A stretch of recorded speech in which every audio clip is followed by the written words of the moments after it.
আমার তো বলার আর কোনো কিছু নাই। আমি আজ 16 দিন হলো আমি আমার সন্তানের জন্য অপেক্ষা করছি। এখন তো প্রযুক্তি অনেক এগিয়েছে। 3টা বাচ্চা নামলো, 2টা বাচ্চাকে পাওয়া গেল, আর আমার ছেলেটা কোথায় গেল, কি অবস্থা, এইটুকু আমি কি জানবো না? প্রযুক্তি প্রযুক্তি তো 1980 সাল 84 সালে আমরা শুনেছি, পড়েছি যে তখন একটা বাচ্চা হারিয়ে গিয়েছিল আজাদ নামে। তখন প্রযুক্তি অনেক পিছনে ছিল, তাহলে এতদিনে আমাদের প্রযুক্তি কি একটু এগোয়নি? আমি তো মনে করতে চাই যে প্রযুক্তি অনেক এগিয়েছে। আমাদের সমুদ্র শাসন বা সমুদ্রের উপর কিছুটা অনেকটাই নিয়ন্ত্রণ আসার কথা স্বাভাবিকভাবেই। সেগুলো সমস্ত কিছুর মাধ্যমে, সেগুলো সহযোগিতা নিয়ে আমার ছেলের কি কোনো একটা আমাকে বলা যাবে না আমি কোথায় গেল, সে কোথায় গেল?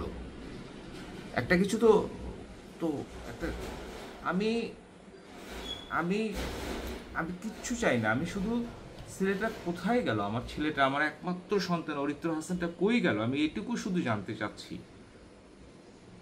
আমার বুকের মধ্যে আমার কিচ্ছু ভালো লাগে না, আমার কিচ্ছু ভালো লাগে না, আমার দুনিয়ার কিচ্ছু ভালো লাগে না। আমার আমার বেঁচে থাকার আর কোনো মিনিং আমি খুঁজে পাচ্ছি না। কারণ আমাকে সবাই বলতেছে, আমাকে শক্ত হতে বলে। আসলে শক্ত হতে এইভাবে বলে আমাকে, ঠিক আছে, তারাও ঠিক আছে। আমার পক্ষে তো সেটা এখন সম্ভব না শক্ত হওয়া। আমি জানবো না আমার ছেলে কই গেল? 2জনকে পাওয়া গেল, 24 ঘন্টার ব্যবধানে 2জনকে পাওয়া গেল। একজনকে সেদিনই পাওয়া গেল, আরেকজনকে পাওয়া গেল। তাহলে আমার ছেলেটা কোথায় গেল? সে কি বালি চাপা পড়ে চোরাবালির মধ্যে কি আমি জানি না বা ওই যে কি ঝাউবনের ঝাউয়ের শিকড় বাকড়ের মধ্যে সে আটকা পড়ে কি সে ওখানেই আছে যেখানে নেমেছিল? এটা আমার আমি আমি সব কিছু সম্ভাবনায় আমি এখন দেখছি যে একটা মানুষ তো নিখোঁজ হয়ে যেতে পারে না। সে কি মায়ানমারের দিকে চলে গেছে? আমি জানি না, সেটা সম্ভাবনা আমি দেখছি। তো এটা তো আসলে আমি তো আসলে অসহায়। আমি আমি আল্লাহর একজন খুবই নগণ্য একজন ব্যক্তি।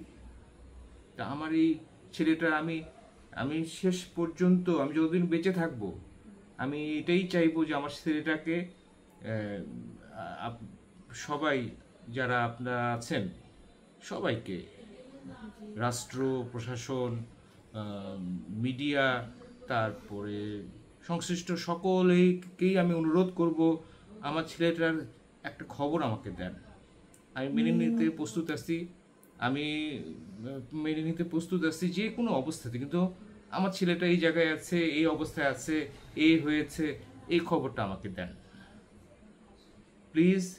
আমাকে এইটুকু খবর আমাকে দেন। আমার বেঁচে থাকার এটা একটা সান্ত্বনা। আর আমি অত্যন্ত কষ্ট পাচ্ছি। আমি এটা বলার অপেক্ষা রাখে না। আমি কি অবস্থায় মানসিকভাবে কি অবস্থায় আছি এটা আমি বলতে পারবো না।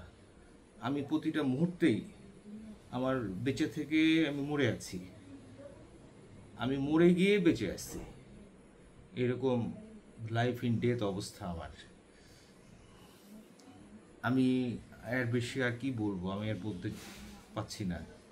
আমার ছেলেটাকে আমি একটু তার চিহ্ন থাকলে আমি সেইটাই আমার কাছে আমার চিহ্ন হিসেবে নিয়ে এসে আমি একটা জায়গায় রাখবো, সেই জায়গায় আমি দোয়া করব, সেই জায়গায় আমি কাঁদবো। এইটুকু আমার রাষ্ট্রের কাছে